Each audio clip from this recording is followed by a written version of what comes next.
Sorry.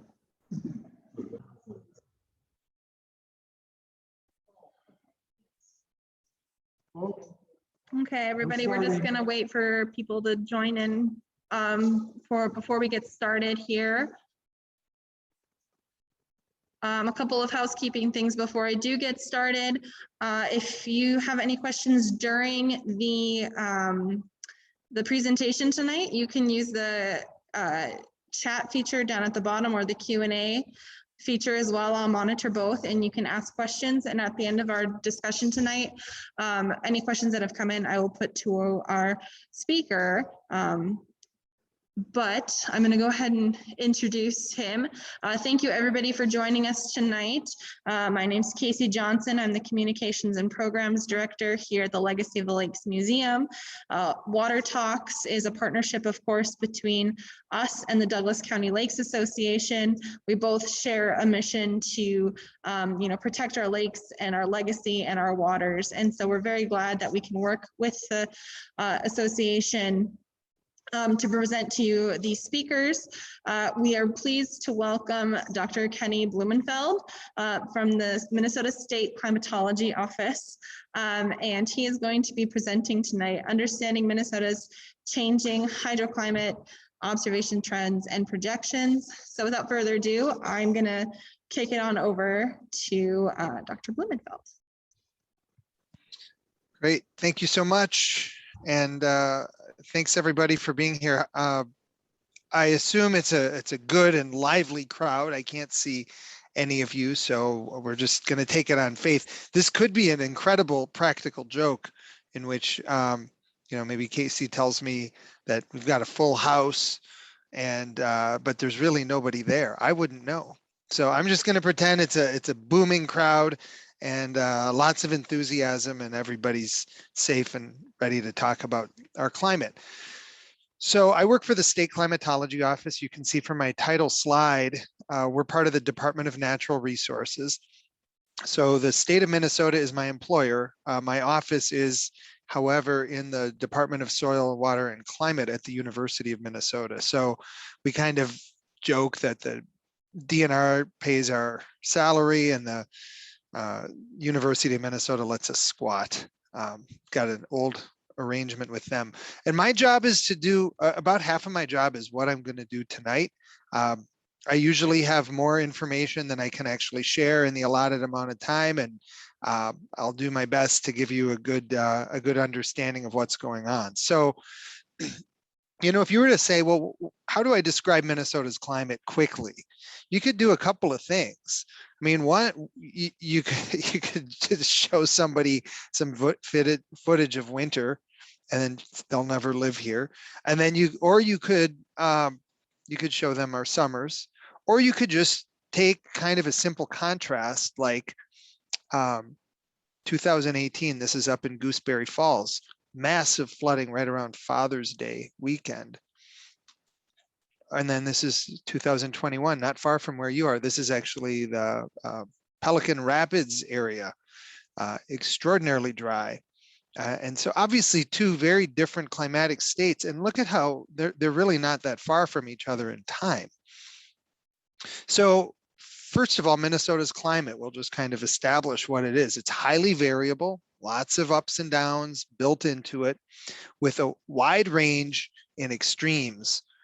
So, out not far from you, out in Beardsley in 1917, we set our all-time high temperature record. We had a low of -60. So that's a very large range. Most states do not have a extreme temperature range in excess of, 120 degrees, let alone 175 degrees.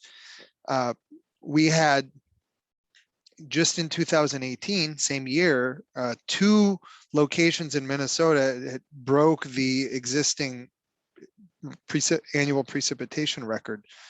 And Harmony came in with the highest value at 60.21 inches, which is equivalent to what you see in parts of, like in northern Louisiana on an annual basis. So much wetter climate at times.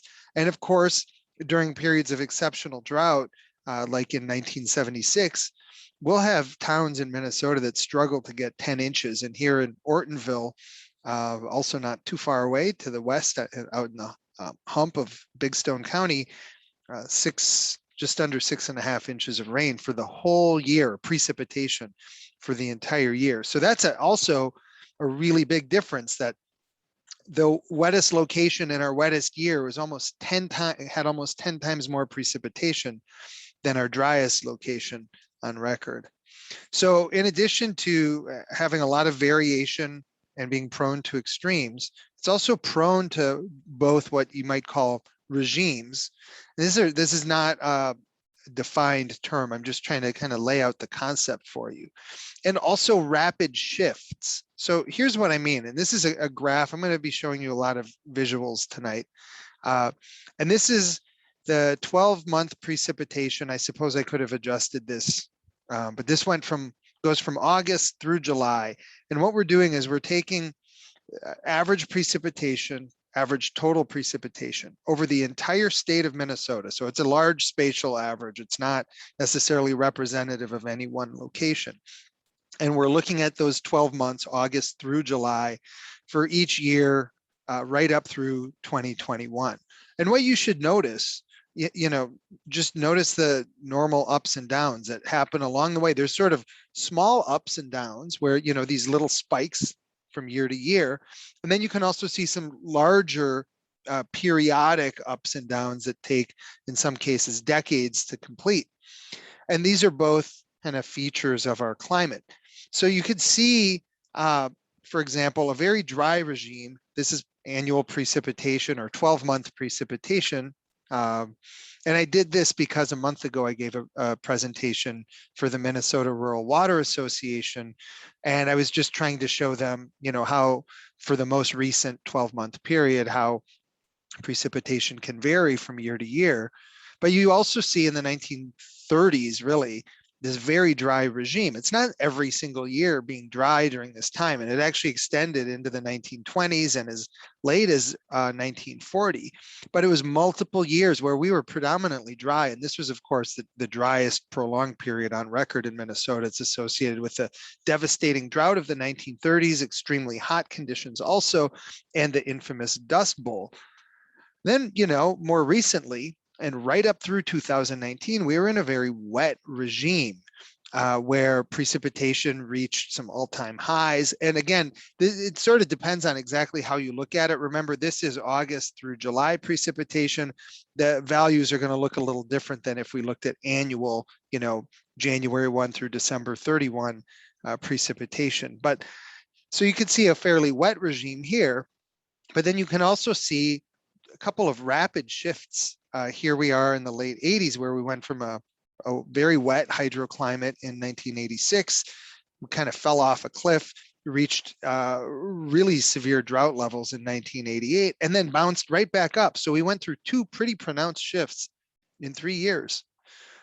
Or more recently, we had we don't know how long this shift or spike downward is going to last. We don't know exactly where it's going to take us, but we do know it put an abrupt halt to that very wet regime. And what we don't know is it a temporary halt? Are we going to just resume the extreme wetness? There's a lot of evidence that that's going to happen at some point, but or is this going to be a multiple year dry period that we're going to fall into? Don't have enough information right now to answer that one definitively. It's just to make the point that our climate, aside from going through normal ups and downs, it also gets stuck and has these sort of regimes with kind of a predominant characteristic that I would say dominates for years at a time. And then it also shifts rapidly out of that from one state to the next. In addition to being prone to regimes and rapid shifts, our climate is also undergoing rapid change. By and large, over the last several decades, we've been getting wetter and we've been getting warmer. Now, again, the ups and downs that we just talked about are still there. So, but there's been a change in the character of our climate. So the first one is we've gotten wetter in general. That doesn't mean every single year, but in general, we've been seeing more precipitation, including more snow. And I think what most people are probably most familiar with is the higher frequency of of the heavy precipitation events and the tendency for some of the extremes of them to be greater than what we had experienced previously. It's not to say that every year is wetter than the year before, or that every year has heavier rain than the year before, or heavier snow, or any of that. It just means that we're seeing various locations in Minnesota get hit with these extremes more frequently, and sometimes these extremes are larger than anything we had measured previously. This is something that's already been observed. We've got lots of data to back it up. And it's also, when you look at the models, it's projected to continue. But of course, those wet and dry variations are going to continue along the way. So I kind of use the example of, if you were driving out west into Colorado from here, obviously, if you're going up to Pikes Peak or, well, some road, maybe you're going to Independence Pass, you're going to end up, 11,000 feet up, much higher than you are now. So you're going up. But on the way out to Colorado, the route isn't entirely up, right? You go up and then you go down. You go through areas where the elevation is higher, and then it drops off. You go into a river valley or whatever. But in general, you're working upwards. And that's kind of the way that we've been going with the precipitation and also the temperature changes that we've observed. With temperature, we've seen increases that have been especially pronounced at night and during winter and when it's cold. And in fact, we just went through, Minnesota just had, depending on how you look at it and where you are, one of the 3 warmest summers on record. But if you dive into the statistics of how we accomplished that, it wasn't by breaking a bunch of record high temperatures or having the hottest weather we've ever experienced. In fact, we weren't even really close to that. But instead, it was really a lack of cool nights. And this is something we see not just when we have a really warm summer like this one, but we see it during almost every winter. We see it during cold outbreaks, and we see it kind of all times of year, that our warming is sort of dominated by night times getting warmer than they used to be, and especially losing those kind of cold weather extremes during all seasons. So what we used to think of as cold, not just during winter, but also during summer, is not as common now as it used to be. And now what we think of as cold maybe used to be fairly common. And this is something that's already been observed, and it actually has really strong ties to the whole mechanism that's causing the globe to get warmer. The absorption of escaping of heat that would otherwise be escaping into space when the sun isn't shining. So we're experiencing rapid change. Now, on the other hand, there's a few things that right now are not, and I'm using this as a subjective term. I said it's not getting worse in Minnesota, but what this really means is, that's how people react to these things emotionally. I just showed you 2 big changes that are happening. We're getting warmer, especially during winter, and we're getting wetter, and that wet trend includes more extremes of precipitation.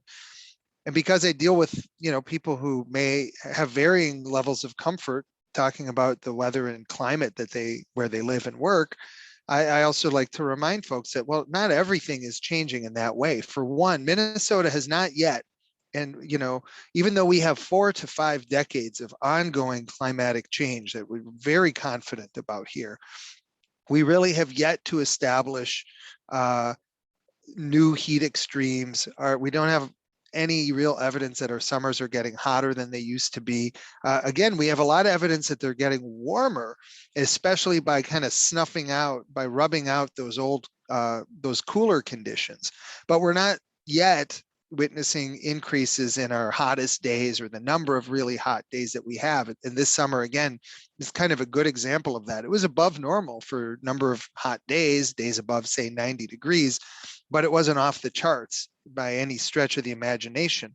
By contrast, when we look at cold weather, we've actually had a number of winters in the last couple decades where the lowest temperatures of the year were about as warm as they'd ever been, or where we had runs of really mild conditions, the likes of which we just hadn't observed before during winter.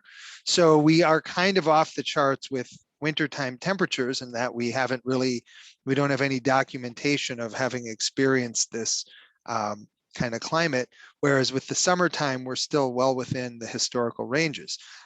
It's been a dry year, and it's been punishing Minnesota, and it's been brutalizing people, and we're very dependent on water, and it tends to warp your perception, and it makes you kind of think, wow, this drought is probably going to last forever, or this is or this must be part of how our climate is changing.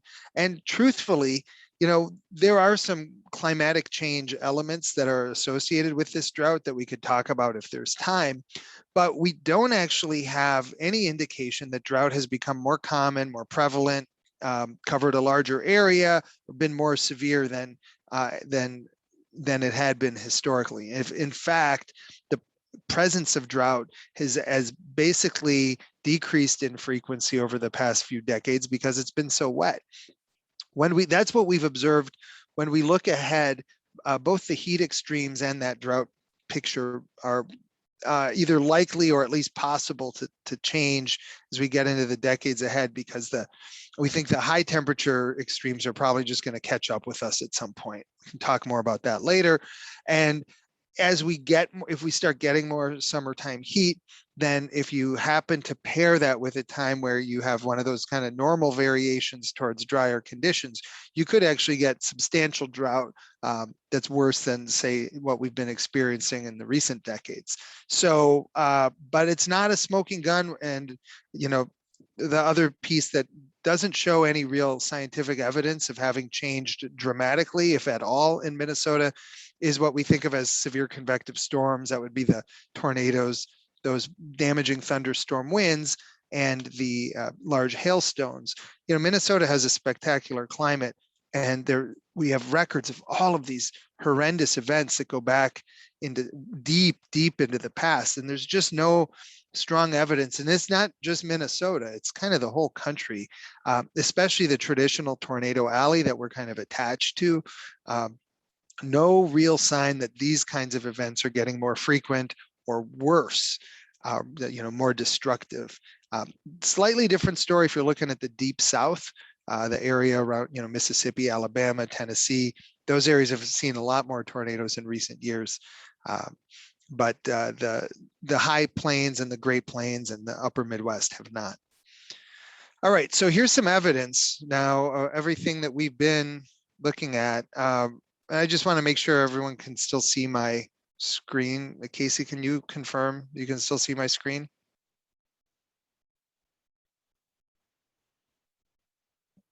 Sorry about that. Yes, we can see your screen. Okay, great. So it's this really confusing looking graph, but just think of it like this. Every dot just represents a year, and what we're plotting is the combination of temperature and precipitation for that year. And then we're comparing it to the 20th century averages. So, and so we have cooler years on the left, warmer years on the right, drier years on the bottom, and wetter years on the top. So anything in the upper right quadrant represents a warm and wet year, and anything in the lower left quadrant represents a cool and dry year. And there's the farther you are from those middle axes, the warmer and or, well, the greater the temperature variation or the precipitation variation from what had been average for the 20th century. And those red dots, which I've labeled, those are all kind of the combined warmest and wettest years that we have on record, right up through 2020. And what you see is all of the combined warmest, wettest years on record have basically occurred since 1998. This is, I think, the top 10 that I've plotted here. So in the last 23 years, we've experienced the 10 combined warmest, wettest years on record in Minnesota. You can also see at the very top, slightly to the left, is 2019, which was not a particularly warm year. It was actually cooler than the historical averages, but it was our wettest year on record. But what this graph is, it's one way of showing, is that we've just shifted to a combined wetter and warmer climate. This is kind of the same thing, except I've plotted here it's the same values, except instead of difference from historical averages, it's just the raw values, and those axes now represent the historical averages. And And you see that 2016 is standing out at the far upper right. That's the combined warmest, wettest year on record. All of those red squares, they represent just the most recent 34 years. And you see that by and large, only one of them is actually cooler and drier than historical averages. The other 33 out of 34 most recent years are some combination of wet and warm. I mean, some of them are wet and cool, some of them are warm and dry, but they're all either wet or warm or both. So so it's big shift, big kind of change in the behavior of our hydroclimate. This is just a graph of annual precipitation, kind of the same thing we've already looked at. You see that Minnesota set the state, we had the all-time record statewide average precipitation in 2019. So we had the wettest single station any year we'd ever observed in 2018 with 60 inches in Harmony. And then the next year, the state on average was wetter than any other year on record.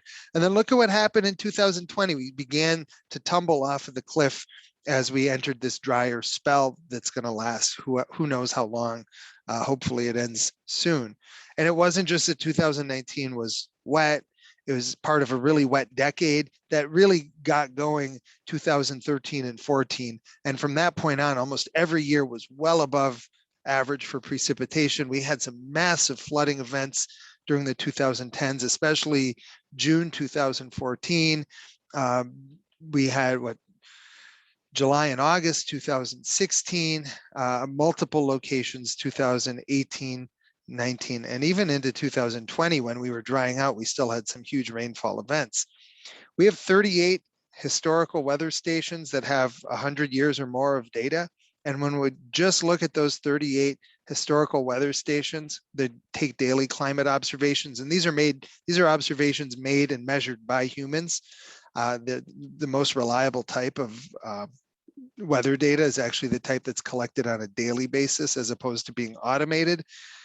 And we have seen the average of, if you take each of these historical stations and just average, what's the typical heaviest rainfall of the year at any of these 38 stations, your eyes kind of tell you the story.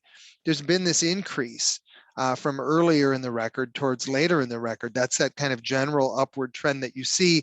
And you also see some dots in the recent couple decades where the averages are much higher than anything we had observed historically. So it's not every year. There's ups and downs built into this, but in general, we're seeing more precipitation, and we're also seeing the heaviest rainfall of the year on average getting a bit heavier. And you could do the same thing instead of saying, well, what's the average heaviest rainfall of the year over at all the stations? You could actually ask, well, of these 38 historical stations, what's the value of the heaviest single daily rainfall that we observed?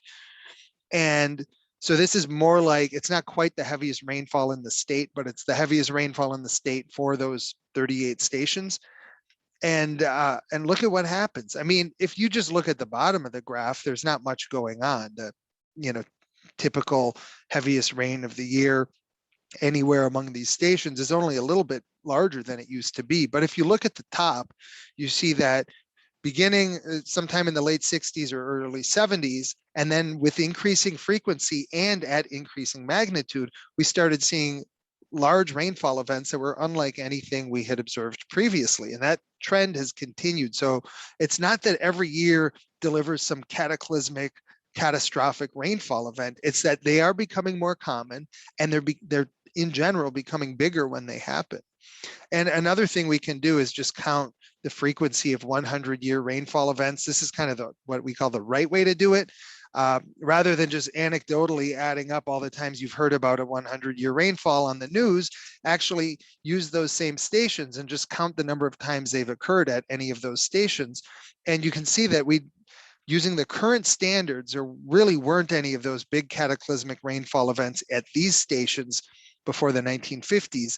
And then they got more common in general. It's not that they're happening every year, but you could see as you move to the right side of the graph, the space between those bars is decreasing, meaning that they're becoming more common. So we're seeing more 100-year events also. So pretty much at every level, we've established more precipitation, more heavy precipitation.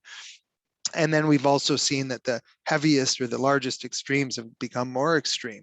So this leads us to, well, what does that mean? And this is kind of eye candy. Here's Brewery Creek in Duluth before a big heavy rainfall event and after. And again, the point isn't that this is happening everywhere all the time. That would be very misleading. But these really are becoming more common. And they're even becoming more common in years where we're kind of short on precipitation. I mean, we had some near misses with floods even this year, while much of the state has been in a substantial, even major drought. When we look at the science of, looking at the computer models that make projections, they use very sophisticated physical principles of the atmosphere, and they've gotten a lot better over time. I wouldn't take the detail too seriously. I wouldn't focus on the dot that's over any of the blips or dots or gaps that are, near Douglas County, for example. But instead, look at the general pattern. And this really tells you two things. One is that on the left, the increases in heavy precipitation that we've already observed are likely to continue. And on the right, the increases in annual precipitation that we've already observed are likely to continue. Both of these show that by the time we get to the middle of the century, basically the same changes that we've already observed over the last 5 decades or so will essentially be repeated. So by the time we get to 2050, 2060, we'll essentially have increased the annual precipitation by the same amount that we have already over the last 50 years, and that we would increase the number of days with really heavy precipitation by about the same amount that's already increased. So if it seems hard to deal with now, the big picture from the scientific community is that, well, that's probably going to continue. And when we look at how our temperatures have changed, on the left is annual average temperature. So just essentially, it's like taking every day of every year and just averaging the temperature change over time. And what you see is we're warming more in northern Minnesota than in southern Minnesota, but the whole state is warming by just about 3 degrees total over the long term. That's where records begin in 1895 on a statewide basis. Then if we look at the 3-month winter, December through February, and take the average low temperature for any given night and look at how much those have changed over that same 125-year period or so, you see that those have increased even faster than the annual average temperature. They're increasing the fastest. So northern Minnesota, a typical winter night now is about 7 degrees warmer for that overnight low than it was, say, at the beginning of the 20th century. And we can look at summertime, that's the one on the right, and we see that there's still generally some change in Minnesota, but it's not nearly as dramatic as the other two. And so this would be, again, June, July, and August, average high temperatures. And what it shows you is that in far southern Minnesota, we've actually seen the average daily high temperature decrease. In other words, a typical daily high temperature is about a degree lower now in far southern Minnesota than it was 100 years ago or so. That's not to say we're getting a lot cooler. These are summertime high temperatures, and the truth is that the summertime low temperatures have increased faster than the summertime high temperatures have decreased. So there's still an overall warming of summer, but it's not being driven by hotter summer days. The only exception I would say is in parts of northern Minnesota, where there's definitely some evidence that days are getting warmer during the summertime.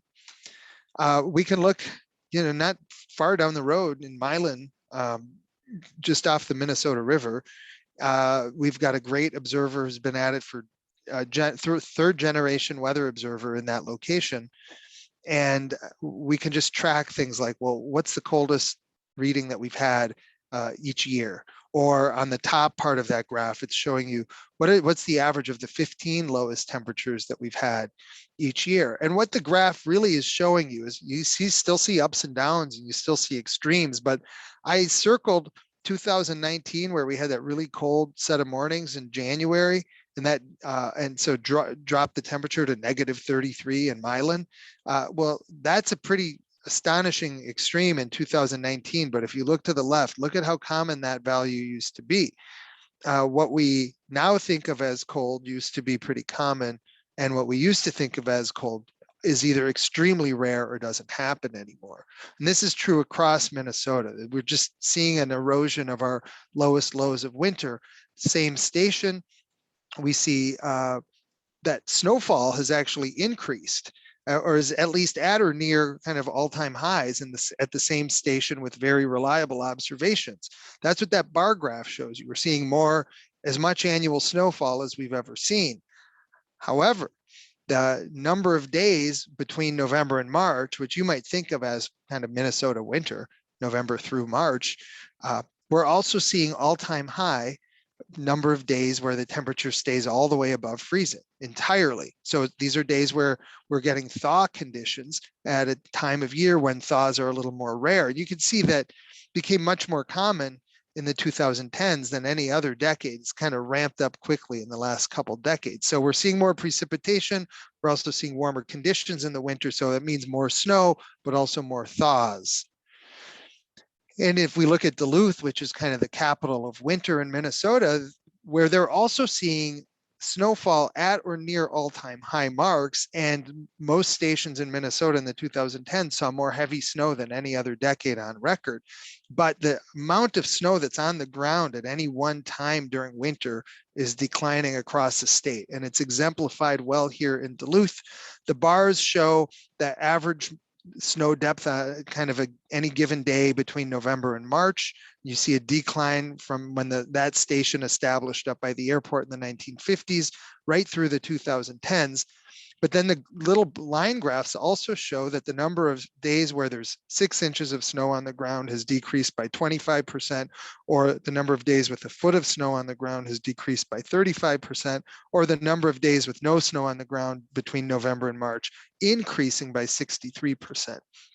And so another change that we've seen as a result of these kind of hydroclimatic changes with warmer conditions, even though there's more precipitation, is a long-term decline in the ice cover on our area lakes. So on average, a typical lake in Minnesota, and this varies a little bit, but you could use Osakis as a good example. We've lost an average of 4 days per decade of ice. So a typical year now has about 12 fewer days of ice cover than a typical year in the mid 1980s. And we've got more analyses that the Pollution Control Agency, the DNR, and some folks at the University of Minnesota have been doing, showing similar trends as you add more and more recent years. And meanwhile, our summertime temperatures, as I mentioned, they haven't really gone up on a statewide average basis. So this is summertime daily high temperatures. And the reason I show this graph is just to give you the sense that we've had some really hot summers recently, but we haven't seen anything that's really outside of that range of historical conditions. And when you're talking about how our climate is undergoing changes, you're really looking for evidence that it's doing something that it hadn't done previously. And if you can't show that, then it becomes more difficult to make the case that that particular variable is changing. So far with summertime temperatures, we don't see that. Now, when you add in the effects of humidity, it's kind of a different story. There's limited evidence that we're seeing more of those extreme dew point or humidity driven heat events, but it's not the kind of jaw-dropping evidence that you might expect. And then when we look at the same projections, there's more warming projected as we get into the middle of this century. So in general, and there's always new modeling that's being done. There's some that's being done specifically for Minnesota that's been completed over the last couple of years, and there's more that's being done now. And the idea isn't to fixate on any one of those, but to see kind of how they all fit in with a larger story. You don't want to jump on something if it's telling a really different story from everything else, and you don't want to discount it either. So, but when we look at the big picture, what we see is all the projections for Minnesota show we're going to have shorter frost frost seasons. We're going to have longer growing seasons. We're going to continue to see warmer winters, but then eventually, as we get into the middle of this century, we're going to see more summertime heat, something that we really haven't observed yet. This particular map is from a whole group of what we call an ensemble of models. And it's actually at a very optimistic emissions scenario from the last generation of models. In other words, this is assuming we made some pretty beneficial changes. We're able to cut greenhouse gas emissions across the globe. And it still shows, because there's so much already committed into the atmosphere, it still shows that, the Alexandria area, for example, by the middle of the century, might expect, anywhere from 10 to 20 additional days in a typical summer where the high temperature is 90 degrees or higher. So it's not a guarantee, but there's this general sense in all of the modeling that's been done that hotter summers haven't yet arrived, but that they're on their way. We might have a couple decades yet before they get here, but they will be arriving. So if I have a minute, I'm just going to finish by talking quickly about the drought of this year. This is an example from Minnehaha Falls in the Twin Cities, where in August, mid to late August, it was out of water. This is an iconic waterfall. It's a 60-foot drop. It usually, it flows out of Lake Minnetonka, and there's usually a ton of water coming down it. And just like we saw everywhere, or across most of Minnesota, it's a very punishing dry summer, and the Minnehaha Falls ran out of water. As of the last official drought monitor product from the National Drought Mitigation Center, the sort of west central Minnesota is experiencing anywhere from moderate to severe drought. But the worst conditions, and those are official categories of drought, the worst conditions are in the northern third of Minnesota, where the drought levels are either extreme or even in the exceptional category. And exceptional, that kind of dark red that covers Red Lake, that's the highest level of drought that we could get, and the things are pretty dire up there. This has been a bad drought. We had just a few weeks ago, we had much greater coverage of those bright reds. Much more of the state was in extreme drought, but then we got some beneficial rains that actually put a small dent in the drought. They didn't stop it or turn it around altogether. But if you want to see how this is played out, this is a monthly precipitation beginning in January of 2020. And it's averaged around the state of Minnesota. So it's not representative of every location, but it's the statewide average. And what you could see is that beginning in February, we had our first kind of monthly precipitation deficit. And that's where the drought, you can really trace its roots back to February of 2020. And we had 5 months in a row with below normal precipitation, but we had been so wet in 2019 that we were able to work through a lot of that extra water that we had built up, and we were kind of protected even as we got into the summertime from having really bad drought conditions. It then probably helped that we got a lot of precipitation in July and August, and helped the deficit from getting out of control. But then beginning in September of 2020, we started running negative again, and did that for 6 months in a row. And you can see that orange line kind of tracing our cumulative deficit. So the distance that it is from that center horizontal line with the hash marks, that kind of shows how big the departure is getting. And it's not really till we got to the summer that the drought really took off, because we had a very hot and especially very dry May, and then an incredibly hot and dry June and July. Especially warm July, hot June, both were very dry. And that just drove our deficits into kind of new territory. And you can see that, now on a statewide basis, even after a wet August, we're still 10, 11 inches below, short of where we would be going back to February or January of 2020. The drought of 2021 is major, but also expected. If you see these orange spikes, those are levels of drought. And you can see the farthest one on the right, that's us right now. That's where we are. Just look to the left and see how common and how large those upward spikes used to be. We've gotten really lucky here in Minnesota because drought has become a lot less common. You can see that this is another metric of drought. The red bars pointing down would just be the more severe and historically more common drought as you go from left to right. And you could see our new drought of 2021 starting to emerge on that graph. And we don't know exactly where it's going to go. I imagine eventually it'll dig deeper than what we're seeing right here. But you can see that the general trend has been to see more blue bars pointing up, more wet conditions, and that this drought is something of an exception. So we've been really lucky that we've avoided these kinds of situations, but climatologists and hydrologists have also known, given all the ups and downs built into our climate, even with a wet trend, a drought like this is totally expected. And it's well within historical ranges. So there's nothing unprecedented about this drought. Anybody who was around for 1988 could attest to that. Anyone who remembers 1976, which was probably worse than 1988, would be able to attest to that. And I don't think any of us can comprehend what it was like when we were completely out of water in parts of the 1930s. When we look at the models projecting for the future, they can show kind of a mixed signal for drought, that, you know, we might get longer dry spells as we get into the future, but it's not a real smoking gun. We do expect more precipitation in general, but there are going to be years like this year where you run out of precipitation, and if you or you run low on it, and if you couple that with newer emerging extremes of heat that we haven't really experienced yet, that could lead to some difficult situations where you've got nasty drought. So I'm sorry for going long. I hope this has been worth your time. To summarize it, we're already kind of wetter and warmer. We have more precipitation extremes, warmer winters, warmer nights in general. And the projections for the middle of the century, just 2050, 2060, indicate more precipitation, more warming, and even hotter summers.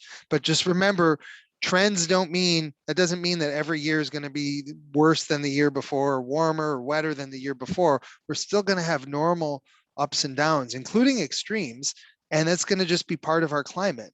And so dry period, drought, cold spells, all of this is likely even as we trend wetter and warmer, and we should always expect surprises that interrupt any dominant climate regime. Again, I apologize for going long, and thank you. Thank you.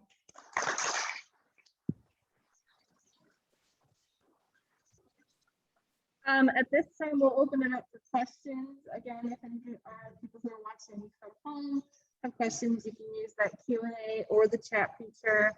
And any people who, I don't know why my hand is up, that's weird. Or anybody here with me at the annual meeting can ask as well.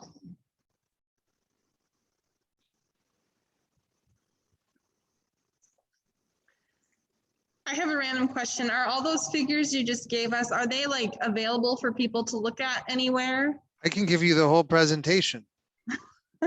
I might post them for people who sure. did it. I mean, this is public. This is all, I'm a public employee, so what I do belongs to you. Okay. You might have just been very thorough, so people. We were enjoying it here, so. Good. It's more fun. I have to admit, it's more fun in person, but over the last 18 months, I've done this over 100 times, where I've had to give. So it is more fun to see people's eyes. Your jokes, you know better when you're in person if your joke totally bombed or if people are actually chuckling. But well, you got a chuckle out of us earlier, so it's all good. But one's okay. I'll take that. We do have a question. Yeah. Is there any connection between northern light activity and the drought? I mean, that's a good question. If there is, I'm not aware of it. Generally, the northern lights activity results from the part of the electromagnetic spectrum. That's just fancy way of saying solar activity, the sun, that doesn't directly produce our weather and our climatic conditions. So it affects our communications, and it's these charged particles up in the high atmosphere, the area called the ionosphere, that produce the northern lights. And I don't know of any definitive or even plausible connection with that in the larger climate. However, there's one piece that might tie in, which is that there's a connection between northern lights activity and, sunspots. And there are these cycles of sunspot activity that can drive the climate to cooler or warmer conditions in kind of at the decade level scale. So in any given year, we can't necessarily detect it, but when we stand back, we can see it at the 5 to 10 year level sometimes. And so there can be a connection there, because you get more, when there's more of those solar flares and sunspots, you would tend to see more northern lights, and those tend to be associated with cooler conditions. But it's not a very strong mechanistic connection. Good question.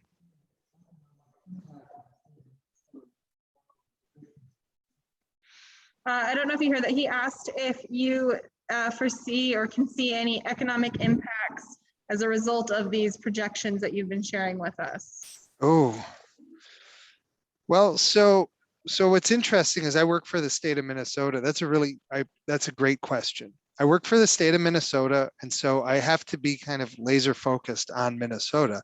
But obviously Minnesota's inside of a region and inside of a country and inside of a continent and part of the world. And one of the things that's sort of lost from the presentations I give is what's happening elsewhere.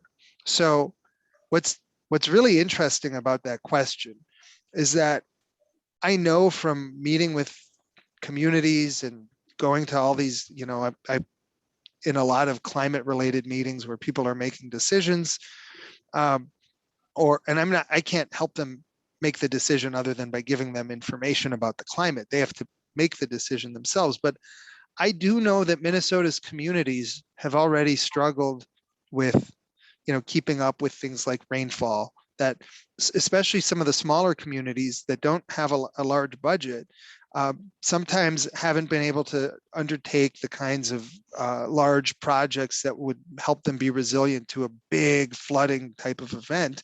And so they get an 8-inch rainfall and they have massive damages. And it's kind of hard to keep up with that. So going around the state, I have this sort of general sense that, it's been a challenge for Minnesota to keep up with some of the changes. Not everywhere, because these changes haven't been uniform. It's not every area has had its 100-year storm. There's still very rare events, but the areas that have been hit hard have had a tough time, and they've had to then go borrow some money or get grants or some kind of emergency funds to deal with it. And from a temperature standpoint, foresters and natural resource managers and hydrologists have also been struggling because some of the changes have changed the way that the landscape operates. All that's to say that Minnesota has been doing much better in terms of dealing with and in terms of just the total impact than some of the areas to our south. So think of like Louisiana, which, just routinely gets battered by these very, very expensive, large scale tropical weather systems, billion-dollar storms that are fairly common along the Gulf Coast. Or think of what happened in New York, or what's very common in California, that you'll have, multiple tens of billion-dollar fires that are, occurring within a 1 or 2 year period. And then that's also sometimes intermixed with these big, big rainfall events that, fill their reservoirs up, but also cause massive landslides. So we've had some difficulty keeping up with the changes, but we are really faring much better than other parts of the country. And the projections kind of show just the same way that, for the most part, the climate projections show that the changes we've experienced are pretty much what we're going to be getting, with the exception that we'll also see more hot weather, but not any huge surprises out of the climate world for Minnesota.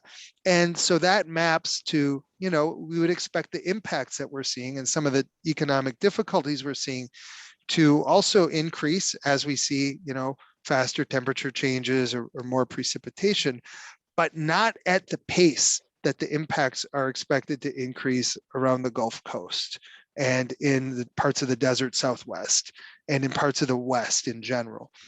So this is all to say the economic forecast, even though it doesn't look, if we just look at Minnesota in isolation, it looks kind of tough. We're actually one of the better looking states in the country. And really on a kind of a global level, if what you're getting is warmer winters and, longer growing seasons, there's, I think, a lot of people who would trade for that, even though it's going to be really hard for us to keep up with.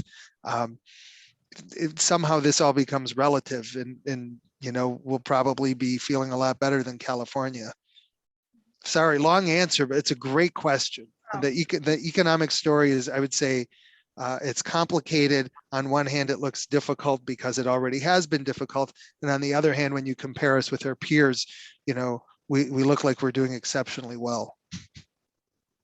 Thank you for the answer. It doesn't look like we have any more on the chat, and I think we're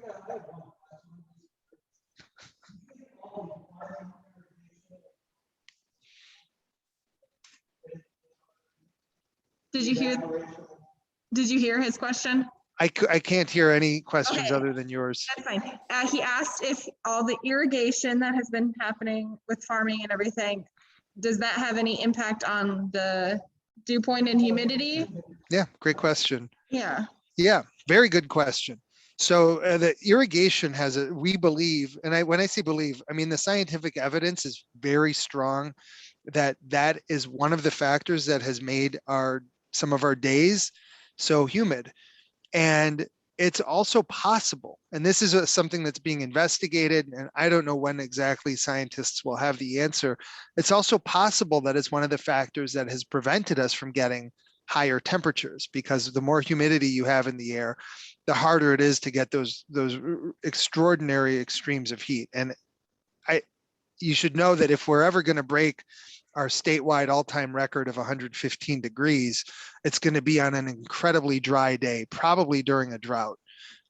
It would not be, when it's so muggy that you're perspiring just by standing there. A lot of water is taken out of the ground and then provided to the crops.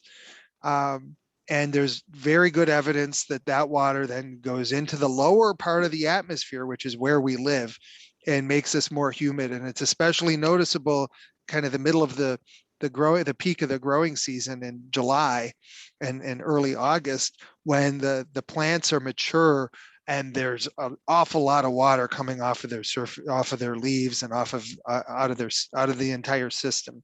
So yeah, it's a good question. There's we can't prove it, but there's high confidence that in 2011, when Moorhead broke Minnesota's all-time heat index record with something outrageous like 134 degree heat index, and that was driven by an incredibly high dew point temperature, something like 88 degree dew point. There's very strong evidence that condition, it might have been a very hot, humid day naturally, but that was enhanced some by the irrigation, by just all of the green sea around. So yeah, it's a really good question. The one thing that we don't see a lot of evidence of is it's a pretty shallow layer of moisture, so it doesn't necessarily make it into every storm, and it's not responsible for the large increases in precipitation we've seen, but it probably has seeded or kicked off some events that maybe otherwise wouldn't have happened. Okay, we've got 2 questions in the chat, and I think they'll probably be our last questions. Just want to be respectful of everybody's time. But yeah, of course. Will Minnesota start seeing climate refugees? I can't answer that definitively, but the idea has certainly been passed around for reasons that we had discussed earlier. We have a lot of water. There's some sense that maybe Duluth would be a good climate refuge because there's so much water, and it was also built to be a much larger city than it is, or it can accommodate much more than it has.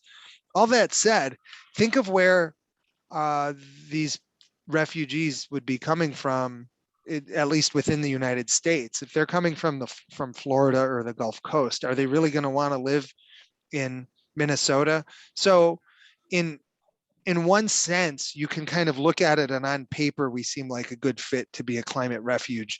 But you have to probably consider psychology and sociology that we haven't taken into consideration. And that the fact is, Minnesota is not for everyone. Some people come here and love it, and some people come here and are gone the next year because it's not for them. It's not for everyone. And I imagine the same general factor that has kept our population from exploding the way populations have in other parts of the country will probably keep us from, becoming like the largest state in the country as people flock here. I think we'll get more people, but it'll be tempered by the reality of our winters, which even though winters are warming, they're going to continue to be cold. So. And then finally, you show that winter lows are much higher than in the last, previously, but daytime temps are only a little higher. Does this indicate that nighttime dissipation of heat is a big issue? If so, what might be the cause of this? That's I'd have to kind of think about the way that question is framed, but the short answer to why our winter lows are increasing faster than our daytime highs is that, when you have to remember, so the globe is getting warmer, and this is because there's more greenhouse gases in the atmosphere. It's the primary reason that the global temperature is increasing. But the thing that's causing that, it has nothing to do with the sun, right? It's not that the sunlight is intensifying or the sun is getting stronger. It's what happens to the sunlight once it's been absorbed by the earth, converted into heat, and then where that heat goes. And what's happening is these additional greenhouse gases, the carbon dioxide, the methane, the water vapor, all these byproducts of both mostly industrial, but also some natural processes, and some feedbacks that are associated with those. What those gases do is they retain or trap some of that heat as it's escaping.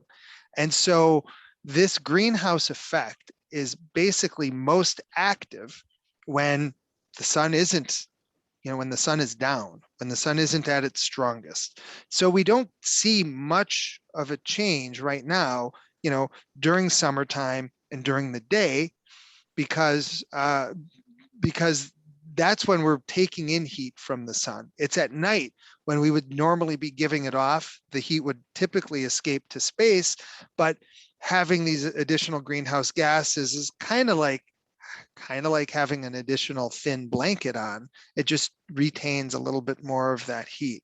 And so when I say that our winter temperatures are increasing faster and the nighttime temperatures are increasing the fastest, and they have a strong connection to the very mechanism that's making the globe warmer, that's because that's exactly what's happening, is the greenhouse gases are absorbing the heat that we build up during the summertime and during the daytime, and we tend to lose that heat during the winter, but there's less chance for that heat to escape because there's more greenhouse gases intercepting it.